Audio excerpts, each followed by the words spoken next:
Kenapa dia menjelma menjadi manusia? Yesus bisa nggak menjelma apa? Tuhan bisa menjelma jadi binatang? Bisa nggak? Bisa menjelma jadi batu? Bisa menjelma jadi apapun? Kenapa dia bisa menjelma jadi apapun? Karena dia maha kuasa. Tapi kenapa dia tidak menjelma jadi binatang? Kenapa dia tidak menjelma jadi seekor binatang? Tidak menjelma jadi seekor binatang. Kenapa? Iya, pinter semua jemaat GKPP Cianjur. Tepuk tangan buat Tuhan Yesus Kristus. Karena memang yang diselamatkan adalah manusia. Karena manusia itu sangat berharga.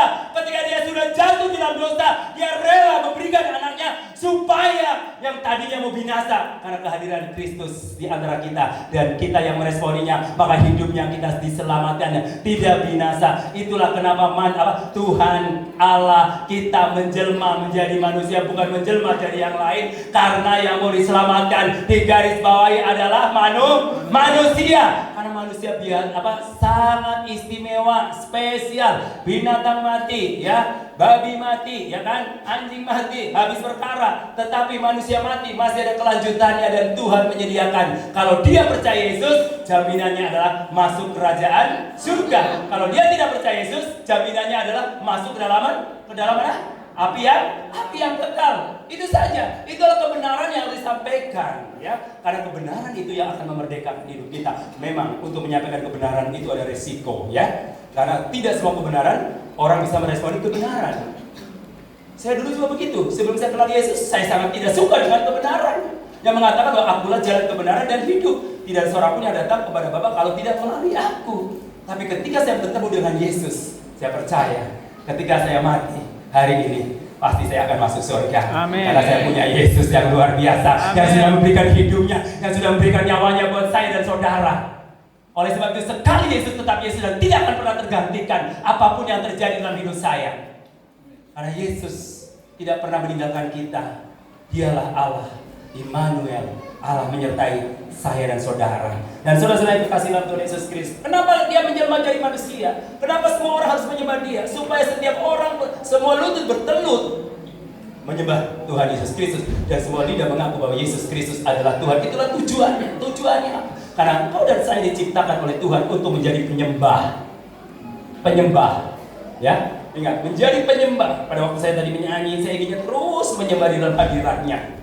Cuma karena waktunya terbatas, ya kan?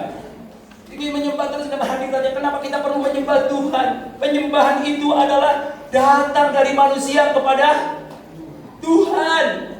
Firman Tuhan itu datang dari siapa? Dari Tuhan kepada manusia. Tapi kalau penyembahan datang dari kita untuk Tuhan, jadi kita harus balance antara firman yang disampaikan oleh Tuhan kepada kita dan penyembahan dari kita yang disampaikan kepada Tuhan. Nah, itu harus balance. Jangan kita bilang mau firman Tuhan terus, tapi gak pernah penyembahan. Ku tahu hidupku adalah penyembahan. Kau ciptakanku dalam kemuliaan-Mu, Tuhan. Ku tahu hidupku berharga di mata-Mu. Senam hidupku persembahkan. Ku tahu hidupku.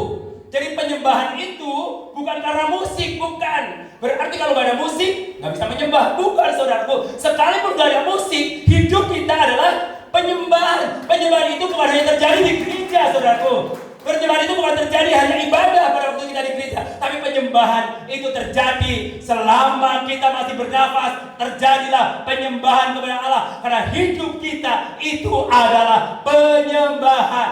Amin. Amin. Amin. Dan ketika saudara mungkin rajin ke gereja Senin sampai Minggu, gak pernah absen, hadir terus, tetapi kalau engkau tidak menyembah Tuhan dengan benar, maka hidupmu akan sia-sia semuanya. Seperti bangsa Israel sudah berpuasa selama sebulan, mungkin 40 hari. Tuhan berkata, "Oi kamu, mulutmu, komat kami memuji Tuhan, berdoa dan berpuasa, tapi hatimu jauh dari Allah." Itulah yang sangat spesial di dalam kehidupan iman kita kepada Yesus Kristus. Karena Yesus tidak menekankan pada performance atau penampilan kita, tapi Dia menekankan sikap hati kita. Amin. Wah, saya tidak bisa pergi Natal karena tidak punya baju baru. Tahu nggak orang yang bilang begitu, Pak Pendeta harus peka. Oh berarti dia kepengen diberikan baju baru. Ya, masa dia nggak pergi Natal, nggak pergi ke gereja karena nggak ada baju baru. Padahal Yesus nggak pernah tanya bajumu baru atau lama. Yang tahu baju baru atau lama kan tetanggamu, atau istrimu, atau suamimu, atau anak-anakmu, betul nggak? Atau teman gerejamu, atau kamu saatnya kamu beli baju baru, kamu cerita semuanya atau diposting. Bajuku baru, posting semuanya supaya tahu semuanya begitu. Saudaraku, Tuhan hidup kita, bahwa kehidupan kita itu ditentukan bukan sikap, bukan performan kita, penampilan kita, bukan saudara, tapi sikap hati kita yang jauh lebih penting daripada performan kita.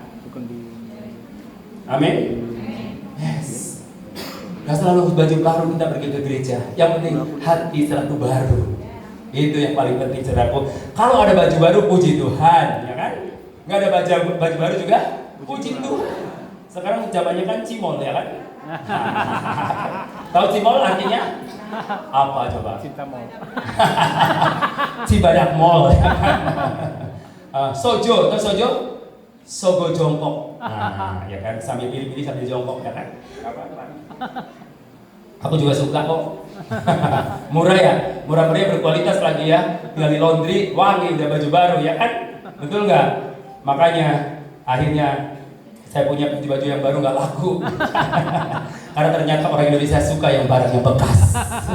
Tapi jangan sampai saudara suami-suami suka istri bekas ya, jangan ya. Ingat saudaraku bahwa boleh saudara suka barang bekas yang berkualitas, tidak apa-apa ya. Tapi saudaraku yang kasih dalam Yesus Kristus, kita tetap fokus dengan kebenaran firman Allah. Tadi saya katakan bahwa kenapa dia menjelma menjadi manusia, supaya bahwa yang mau diselamatkan adalah manusia. Kenapa yang diselamatkan manusia? Karena manusia itu sangat istimewa. Amin. Ya, coba tengok kiri kananmu, katakan, kamu istimewa loh.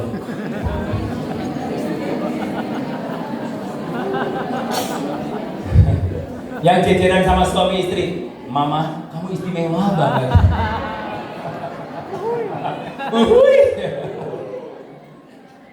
Ya mah, dulu mama itu bagikan langsing bagaikan gitar Spanyol.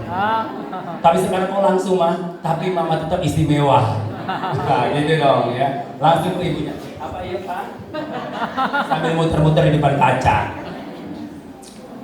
Ya, semua katakan dari di bawah, hidup kita itu tidak ditentukan oleh performa kita, tapi hidup kita ditentukan sikap penyembahan kita di hadapan Tuhan.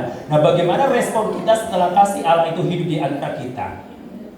Kita harus bagikan kasih itu kepada orang lain. Alkitab berkata bahwa kasihlah sesama manusia seperti dirimu sendiri. Jadi kalau ada orang lain yang susah, orang lain yang butuh pertolongan, dan kita harus gercep, betul, gercep untuk menolong orang yang susah. Ya, saya sangat kaget pada waktu Pak Overling ada satu orang meninggal, tapi bukan gerejanya, bukan jemaatnya, tapi mau urusin saudaraku. Kalau saya belum tentu, udahlah telepon aja, suruh kita kasih uang untuk urusin gitu kan. Tapi Pak Overling ini luar biasa, sampai diurusin, sampai dimakamin, sampai diibadahin, padahal dia bukan anggota gerejanya, bahkan baru kenal dan nggak kenal karena sudah meninggal. Tahu tadi udah meninggal. Nah, saudaraku yang berkesan, itulah bukti kasih. Jadi kalau kita menolong orang bukan karena dia satu gereja dengan kita. Kita menolong orang karena dia satu iman dengan kita. Kalau kita menyatakan menolong orang dengan orang yang pernah berbuat baik dengan kita, itu nggak beda jauh dengan agama-agama lain. Karena Kristus mengajarkan kita bukan kasih Kristus itu adalah proaktif. Perbuatlah segala sesuatu yang orang lain itu ingin perbuat kepada kita. Jadi kalau kau nggak mau dicubit, jangan mencubit. Kalau kau ingin ditolong, menolong lebih dahulu. Jangan nunggu orang lain menolong kita. Apa yang kita tabur, itulah yang akan kita tuai. Itulah bukti kasih Kristus. Alkitab berkata bahwa hukum yang kedua yang sama kualitasnya dengan hukum yang pertama adalah kasihlah sesamamu manusia seperti dirimu sendiri. Dan setelah kasih Allah itu hidup di antara kita, berada bersama-sama kita, dan buktikan bahwa kita juga mengasihi orang-orang di sekeliling kita. Kita boleh belajar untuk menolong orang-orang di sekeliling kita. Tetangga kita yang susah, orang-orang yang mungkin ada anak-anak yang tidak bisa sekolah. Mungkin aduh dia kasihan nggak bisa sekolah. Gak cuma omong, tapi buktikan untuk menolong dia agar dia bisa sekolah. Saudaraku, beberapa bulan lalu saya pergi ke Nias. Siapa yang orang Nias di sini? Wah, haleluya. Dari Nias Barat, angkat tangan Nias Barat. Ada Nias Barat? Wih. Ada dari Nias Selatan? Oke ya. Saya tadi mau keliling Nias. Saya waktu itu di Nias Barat, kami berdoa di sana. Dan habis dari Nias Barat terus ke Nias Selatan. Teman-teman udah pulang, saya lanjut dari Nias Selatan. Dan kemudian dari Nias Selatan, kami nyebrang ke Sibolga. Kami berdoa di sana. Kenapa saya pergi ke Nias? Karena I love orang-orang Nias. Amin. Kenapa saya pergi langsung ke Nias Selatan? Karena aku mengasihi Nias Selatan. Kenapa aku pergi ke Sibolga? Karena aku mengasihi Sibolga. Kenapa aku pergi ke Aceh? Karena aku mengasihi Aceh. Amin. Kalau saya nggak mengasihi Aceh, kenapa saya mengasihi Aceh? Karena Tuhan sudah lebih dahulu mengasihi saya. Dia hidupnya diberikan untuk saya. Maka dari itu saya harus praktekkan kasih itu pada orang-orang di sekeliling saya yang notabene mereka butuh pertolongan. Saudara-saudara, kita butuh pertolongan. Pada waktu saya mau pergi ke sana, ini untuk mengakhiri ya, khotbah saya disuruh ke sana. Saya bilang, waduh, nyuruh Malaysia kayak jalan-jalan ya, nyuruh ke bencana alam. Oke, akhirnya saya katakan, oke, saya pergi ke sana. Akhirnya saya pergi ke, tadinya mau ke Sibolga, Tapanuli Tengah, tapi tiba-tiba berubah jadwal. Saya udah sisi langit dan saya harus ternyata ke Aceh Tengah, Aceh Tamiang. Jadi saya nyetir dari turun di Silangit, saya kembali ke Medan sekitar 6 jam sampai malam di sana. Saya nginep di satu tempat anak Tuhan di Medan, dan kemudian pagi-pagi saya berangkat ke Aceh Tamiang sekitar 3 jam dari Medan. Kalau tahu saya ditugaskan di Aceh Tamiang, saya turun di Kuala Namu, nggak di Silangit, ya kan? Tapi karena saya tidak tahu, tiba-tiba berubah jadwal, akhirnya saya ke Medan naik mobil darat. Dan saya nyetir sendiri. Tapi puji Tuhan, saudaraku, saya mau bilang begini, Tuhan begitu luar biasa. Saya disuruh bawa obat-obatan, tapi waktu itu kami nggak tahu. Saya juga minta sama orang untuk membeli obat-obatan, tapi luar biasa. Pada malam hari Selasa, tiba-tiba ada satu anak tuh lihat telepon saya. Pak Yeremia, selamat malam, apa kabar? Oh, luar biasa. Pak Yeremia mau ngomong apa? Saya ini digerakkan Tuhan untuk menabur di daerah bencana. Kemana saya harus transfer? Saya bilang, wow, berarti kamu itu adalah orang menelpon orang yang tepat. Saya besok mau belanja obat-obatan untuk dibawa ke Aceh Tamiang dan Sibolga. Akhirnya dia transfer, saudaraku, untuk belanja obat-obatan. Pagi-paginya bangun tidur ada yang transfer lagi untuk beli obat-obatan lagi. Jadi saya bawa berapa dus, itu banyak obat-obatan kami bawa ke sana. Karena apa? Karena kasih Tuhan ada di antara kita, bersama dengan kita, dan kasih Tuhan itu yang sudah kita nikmati setiap hari, dan kita harus bagikan kepada orang-orang di sekeliling kita. Karena tujuan hidup kita bukan untuk kepentingan diri kita sendiri, tapi juga mengasihi sesama manusia seperti dirimu sendiri. Haleluya, Tuhan Yesus memberkati. Mari kita pamit dari semua.